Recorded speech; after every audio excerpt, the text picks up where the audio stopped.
El Grupo Interdisciplinario de Expertos Independientes GA presentó este viernes en Washington un demoledor informe final de la represión estatal entre el 18 de abril y 30 de mayo de este 2018, periodo en el que documentaron la muerte de 109 personas, de ellas 95 fallecidas por armas de fuego con disparos en cabeza, cuello y tórax, más de 1.400 heridos y el uso desproporcional de armas de guerra para reprimir protestas, concluyendo que Daniel Ortega cometió crímenes de lesa humanidad y debe ser investigado por la masacre. Esta reiteración de la metodología, la forma de actuar, implica que no fueron actos aislados, no es algo que se vio un día en un lugar, se dio en muchos lugares y de manera sostenida en el tiempo. Esto refleja que no fue la decisión individual de un jefe de una brigada de policía de un rango medio o bajo, sino que esta reiteración durante tanto tiempo, implica que hubo una decisión de las más altas esferas. A cualquier jefe de policía o a cualquier presidente de la nación le puede suceder que la policía cometa un exceso en el uso de la fuerza. Lo que no puede pasar es que esto pase todo el tiempo. Esto implica evidentemente que hay un acuerdo de permitir esa política, cuando no de ordenarla, ¿no es cierto? Esta actuación conjunta de todas las áreas y toda la estructura de la policía, por supuesto, también demuestra que la actuación fue ordenada desde las más altas esferas de la Policía Nacional. Por eso nosotros entendemos que una investigación seria no puede dejar de considerar la responsabilidad en los hechos. En primer lugar, el presidente de la Nación, Daniel Ortega, por ser presidente de la Nación y por ser, según la Constitución y la ley, jefe supremo de la policía. Acá se da la particularidad de que el presidente de la Nación en Nicaragua es la máxima autoridad del mando institucional, forma parte del mando institucional de la policía, no solo es responsable político, sino que forma parte del mando institucional. Por supuesto también los directores que intervinieron en este periodo, que fueron dos, en primer lugar Aminta Granera, que renunció a fines de abril, y luego Francisco Díaz, que la sucedió en el cargo, aunque muchos dicen que en realidad tenía el poder real dentro de la policía. También habrá que considerar la responsabilidad de los subdirectores generales Avellán y Marenco, encargados de las áreas operativas e inteligencia de la policía e integrantes de la Jefatura Nacional de la Policía. Y las autoridades departamentales de cada uno de los departamentos de Nicaragua donde ocurrieron estos hechos,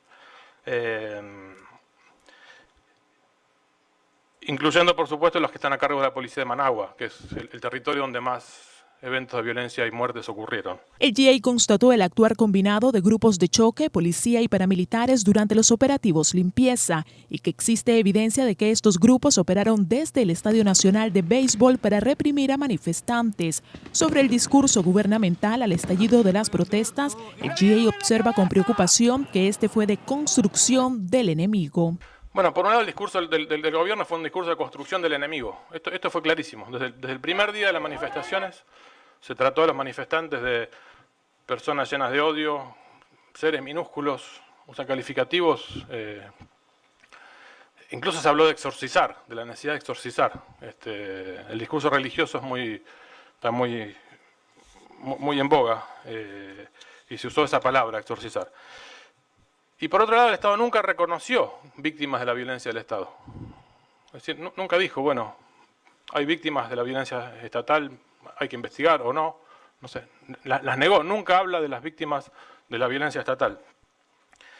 Y por otra parte hizo muchos gestos de aval político hacia la represión, no solo al sacarse fotos con los altos mandos, sino ascendiendo a los altos mandos en el medio de un conflicto en curso y donde había denuncias y situaciones que no podían ser ignoradas. El grupo de expertos constató además desde su arribo al país la falta de independencia del Poder Judicial y que esta instancia jamás mostró voluntad para procesar a ningún policía vinculado a la represión, aun cuando sobran evidencias. Constataron también que hubo escenas de crimen que fueron lavadas y que el Estado obligó a las familias de las víctimas a firmar documentos anómalos como condición para entregarles el cuerpo de los fallecidos, concluyendo que el sistema de justicia en Nicaragua es un engranaje más de la represión estatal.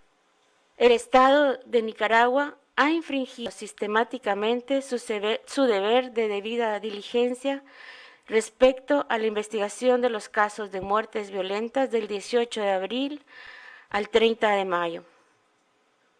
En otras palabras, el sistema de justicia Ministerio Público y Poder Judicial ha actuado como una pieza más del esquema de violación a los derechos humanos a través de procurar la impunidad en las graves violaciones a los derechos humanos y en otro fenómeno que voy a explicar muy brevemente, que es la criminalización de las y los ciudadanos que participaron en las protestas. El GIEI advirtió que los episodios de violencia desatados en Nicaragua desde el mes de abril revivieron entre la población los traumas de los años 80, que además existe en el país una profunda división social alimentada desde el discurso oficial. Es tremendo que el propio Estado niegue la muerte de tu pariente.